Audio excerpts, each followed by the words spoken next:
Hello again and welcome to our October 2025 edition of Quick Kit. Links to everything that I mentioned will be down in the description below. Let's get into it.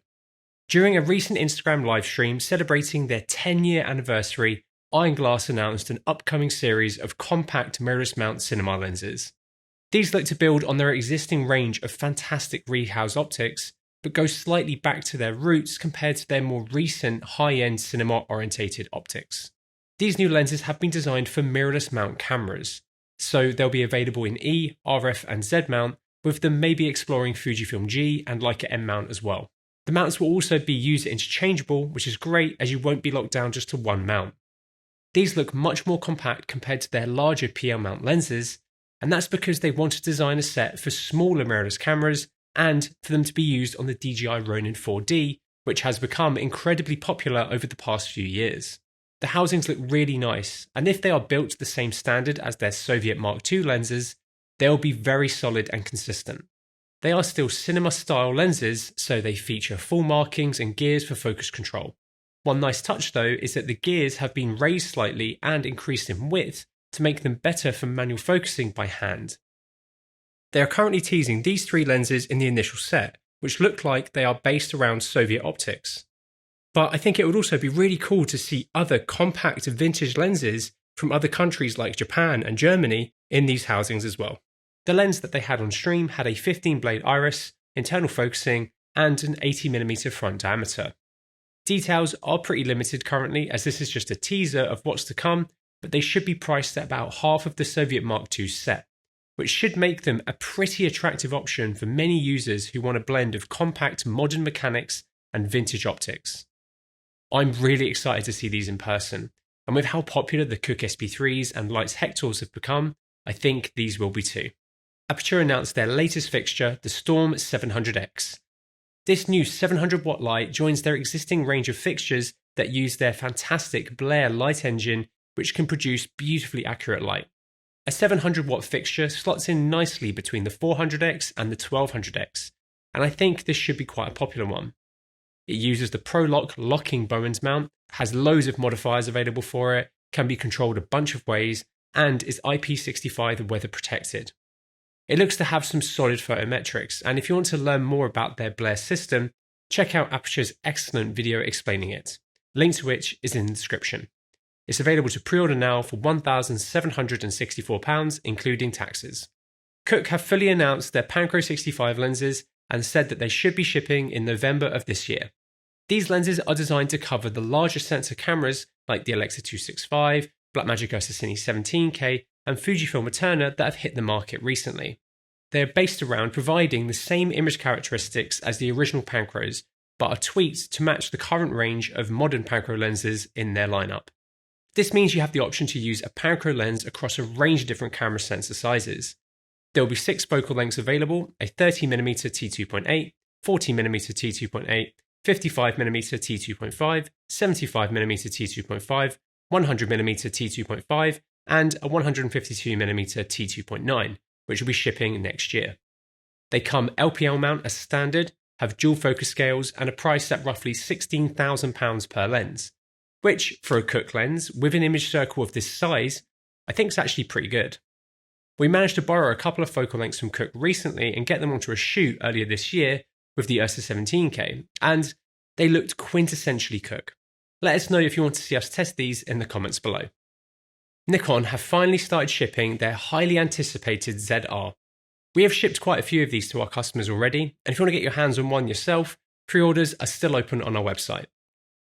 We will also be getting our demo cameras very soon, so if you want to see any more content around the camera, let us know in the comments. Or if you want to get your hands on the camera yourself, drop demo@cvp.com an email to book a demo at our UK or European showrooms with one of our knowledgeable technical consultants.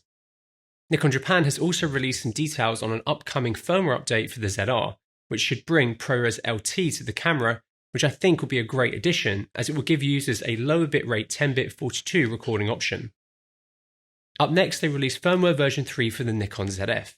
This brings a bunch of new improvements, but probably the most interesting is the new internal grain options for both photo and video, which look really nice. You can adjust several parameters of the grain to really dial in exactly how you want it to look. I think this is a really interesting step, And with how popular Fujifilm's cameras have become with their film simulations and recipes, it makes sense for Nikon to do this. I would love to see video and cine cameras have more film emulations and control over their image in camera. Imagine being able to dial in the different characteristics of film while also controlling how the camera handles colour, similar to Arri's textures on the Alexa 35. I think this would be very popular amongst video and cine camera users. Currently, the industry taste certainly leans towards a more organic film grade and aesthetic compared to clean and clinical. With how good emulation of lenses and film is getting, I think it's only a matter of time until we see this type of thing in more video and cine focused cameras. Anyway, the firmware is out now, and I know Sam is very excited to get it downloaded onto his personal ZF. Nikon also announced two new crop sensor lenses, the 16-50mm f2.8 VR zoom and the 35mm f1.7 prime lens. Both of these could be good options for APS-C Z-mount camera users. I'm actually intrigued to try the 16-50 on the Komodo X, as this lens has stabilization, and on the Komodo X will provide a roughly 21 to 66mm full frame equivalent field of view, which is a good range. Talking about Nikon, Tascam have released a Nikon version of their XLR adapter, the CA XLR2D. This is the same adapter that Tascam have created for Canon and Fujifilm cameras previously. This adapter provides two balanced microphone inputs, it has two XLR and TRS combo inputs and a 3.5mm input, and transmits digital audio through the accessory shoe. This would be a great accessory for the ZR, and I'm hoping the 32-bit flow audio function in the camera also works with it. Smorig has created a top handle that has been designed to be used with this adapter and their cage for the ZR. Tamron have announced their new lens, the 25 to 200mm f2.8 to 5.6 Di3 VXD G2. This is the follow-up to the previous 28 to 200mm, which has the same impressive variable aperture. Given that it covers full frame, its zoom range and physical size, this variable f-stop is actually quite impressive, though it does ramp pretty quickly. It has a minimum object distance of 16cm at the wide and 80cm at the telly end, weighs just 575 grams, and has a filter size of 67mm. It's currently only available in Sony E-mount, but could be a good option for people wanting an all-in-one zoom without compromising on aperture too much. It's available to pre-order now for £729, including VAT. We are running our Education Fest next week, and it's looking to be an excellent few days packed with fantastic seminars, networking, and hands-on time with all the latest kit. If you want to join us in our central London spaces between the 4th to the 6th of November, sign-ups are open now. We will also be running a range of promos for the festival. Links to both are in the description. Red have started shipping their V-Raptor XE, which was announced last month. We took a look at the XE when it was announced, and it's an incredible camera for the price. If you have any questions about it, let us know in the comments, as we would love to do more content around it. And again, if you want to get your hands on the camera yourself, drop demo@cvp.com and email. Sony have launched their latest lens, a 100mm f2.8 G Master macro lens. This lens has been designed to be the go-to macro for professionals using full-frame E-mount systems. It has a native 1.4 times magnification, which can be increased by using teleconverters. Its close focus distance is 26cm, it has 11 aperture blades and features optical stabilization. It has an aperture control ring, markings on the focus ring for distance, and controls for how the focus behaves on the barrel. It uses 4 XD linear motors, which should make autofocus speed much faster than the quite old now 90mm for stills and video. It's available to pre-order now for £1,399, including VAT. Panasonic have actually been pretty busy this month. First off, they released firmware updates for the S5 II, S5 IIX, S9, GH7 and G9 II. This includes improved startup times, Bluetooth connectivity with DJI gimbals for a few of the cameras, and improved focus ring control. These are great additions and make the S5 II and S5 IIX even better value. They really are impressive cameras for the prices you can get them for now. All of this new firmware is available to download now, links are down below. Next, they released a few new colours of the S9, including a very exclusive gold titanium variant, which looks very pretty. They also announced the new Lumix S 100-500mm f5 to 7.1 OIS zoom lens. This thing looks like a bit of a beast. 100-500mm is a fantastic range for many photographers and filmmakers, and while it does trombone quite a bit at the long end, it's not massive for such a long lens, and it weighs roughly 1.3 kilograms. It's priced at £1,799 including VAT, and is available to pre-order now. Lastly, they announced a bunch of new updates and improvements to their Lumix Lab app and better support for the Lumix Flow app. The Lumix Lab app now has a feature where you can feed in an inspiration image and generate a look based around that for your images, which is quite a cool feature for creatives not sure how to create their own LUTs or looks. If you want to learn more about these updates, check out Panasonic's livestream from earlier this month. If you want to keep up with the latest and greatest kit, please subscribe to the channel if you haven't already. And if you want to buy anything you see in this video, head over to cvp.com where our experienced team is waiting to help you. Fujifilm released their latest camera, the X-T30 III, and a new lens, the 13-33mm f3.5 to 5.6. The X-T30 III is Fujifilm's entry system that offers a more traditional photographic design with a viewfinder and classic aesthetic. It features a 26-megapixel X-Trans sensor and their latest X-Processor 5. This sensor seems to be the same one used in the XM5, which has been praised for its image quality for both stills and video, though both cameras don't have physical sensor stabilization. In regards to video, it can shoot 6.2K 3x2 open gate up to 30 frames, 4K up to 60, and Full HD up to 240 frames per second. It's got some solid specs overall, and is priced pretty well at £829 body only, which makes it slightly more expensive than the XM5, but less than the XE5. It looks like a really nice option for people wanting an entry point into Fuji's modern systems, but that require a viewfinder. The 13-33mm is essentially the new kit lens for this camera. When powered on, the lens is compact on the body or storage, but it extends out when you turn it to 13mm. It has a 20cm close focus across the range, weighs just 125 grams, and also has 4 stops of optical stabilization, which will be especially helpful for video users on the X-T30 III. It's available bundled with the X-T30 III or by itself for just under £330, including VAT, and both are available to order now. Interestingly, there have been a couple of companies releasing enclosures for the DJI Pocket 3. The Pocket 3 has become an incredibly popular camera for not only consumers, but also professionals using it to create content for social media. Both Zoss and Byron 7 have created their own take on an enclosure for the Pocket 3, which adds better support for accessories and makes the camera look a bit more like a traditional video system.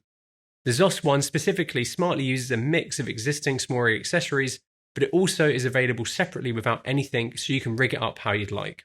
I think these look quite interesting. Would you rig up a camera like the Pocket 3 like this? Let us know your thoughts in the comments below. Right, let's get into our quick-fire honourable mentions. Links to details about these are in the description. Axiom released new firmware for the CineView M7 and M7 Pro.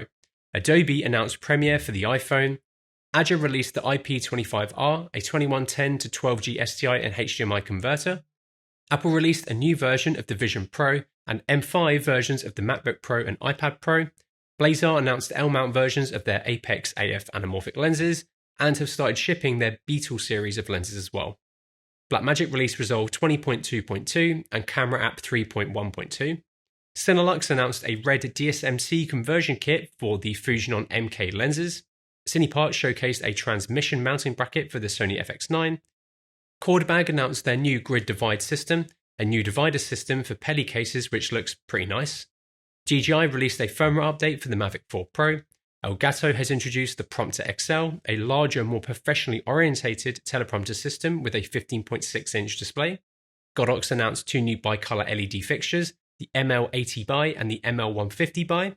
Freefly have created a crazy FPV drone with an Ember built in, which looks awesome. Holyland launched the V-Core for smartphone and tablet wireless video transmission.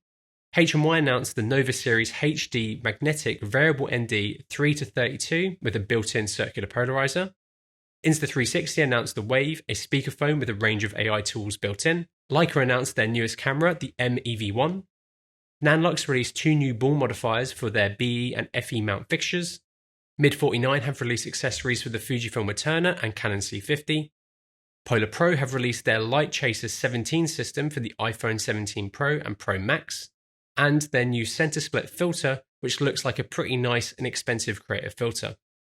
Smorig announced their cage kit and accessories for the Nikon ZR and the M3 LED for smartphones.